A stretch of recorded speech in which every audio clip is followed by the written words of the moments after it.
세상을 빛내는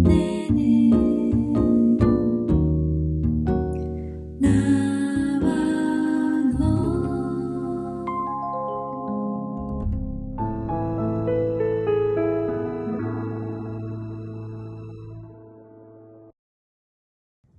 안녕하세요. 세빈나 여러분, 서기성 선생님입니다. 여러분은 하나님을 만나고 있나요? 하나님을 만나는 사람은 어떤 삶을 살까요? 하나님을 만나는 사람의 대표적인 특징은 사람을 용서한다는 것입니다. 왜냐하면 그것이 하나님의 성품이기 때문입니다. 요한일서 1장 5절에 하나님은 빛이시라 그에게는 어둠이 조금도 없으시니라고 말씀하고 있습니다. 하나님은 빛이시고 죄가 없는 분이세요. 하나님은 죄의 삭은 사망이라고 말씀하실 정도로 죄를 싫어하는 분이세요. 하나님의 편에서 보는 죄는 우리가 생각하는 것처럼 어떤 잘못된 행동을 하는 것만이 아니에요. 하나님은 죄를 짓는 마음을 보세요. 그 마음 중심에는 내가 하나님 자리를 뺏고 주인 자리에 오르려는 마음이 있어요. 심지어 그 마음 중심에는 하나님을 죽이겠다는 중심이고 예수님이 이 땅에 오셨을 때 죽였던 그 마음이에요. 이 중심이 마귀 중심이기에 죄는 무서운 거예요. 마땅히 죽어야 하고 지옥에 가야 합니다. 그런데 하나님은 사랑이셔요. 하나님의 사랑은 자신의 하나밖에 없는 아들을 우리 죄를 대신해서 십자가에서 죽게 하신 것으로 나타났어요. 그 아들의 피로 죄를 영원히 씻어주시고 옛사람을 십자가에서 같이 죽이셔서 죄를 지을 수 없는 존재로 만들어 주셨어요. 하나님은 우리가 아직 죄인 되었을 때 사랑하셨어요. 하나님의 원수일 때, 하나님을 미워할 때 사랑하셨어요. 그 사랑은 예수님 안에서 영원해요.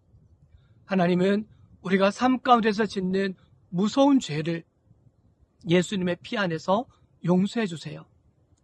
우리가 죄를 지었다는 것을 알고 하나님 앞에서 회개할 때 잘못했다고 하는 고백만으로 우리를 용서해 주세요. 예수님의 피값으로 죄값을 치러주셨기 때문이에요. 하나님은 예수님의 피를 보시고 우리의 죄를 무제한 용서해 주시는 것을 기뻐하셔요. 우리는 우리의 죄가 커 보이기에 하나님 앞에 나가는 것을 두려워할지 몰라요. 하지만 하나님의 속마음은 예수님의 피로 언제든지 우리 죄를 용서해 주고 싶어 하셔요. 왜냐하면 죄가 있으면 우리를 만나지 못하기 때문이에요. 하나님의 소원은 우리를 매일 만나고 매일 우리와 함께 사는 거예요. 하나님을 만나는 사람은 하나님의 용서 앞에 서게 되고 그 피로 나를 온전히 받아주셨다는 것을 알게 돼요. 그래서 죄를 지을 때마다 회개하는 것이 중요하죠. 이 용서를 매일 경험하는 사람은 나에게 잘못한 사람들에 대해서도 용서하게 돼요. 예수님이 십자가에서 저들의 죄를 용서해 달라고 저 사람들은 자신이 무슨 잘못을 하는지도 모른다고 하신 것처럼 말이에요. 여러분은 나를 무시하고 괴롭히고 상처를 주고 자존심을 상하게 하는 사람을 용서하고 있나요? 하나님을 만나면 용서를 받게 되고 이 용서를 받은 사람은 나에게 잘못한 사람들도 용서하게 돼요. 사람을 용서할 수 있는 사람은 자유한 사람이에요.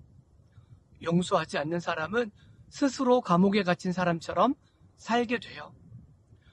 야고보서 3장에서는 위로부터 난 지혜에 대해서 말하고 있어요. 첫째, 성결하고, 다음에 화평하고, 용서하고, 착하고, 불쌍히 여기고, 착한 열매가 가득하고, 편견이 없고, 거짓이 없다고 했어요. 지혜로운 사람은 사람을 편견 없이 용서하는 사람이에요.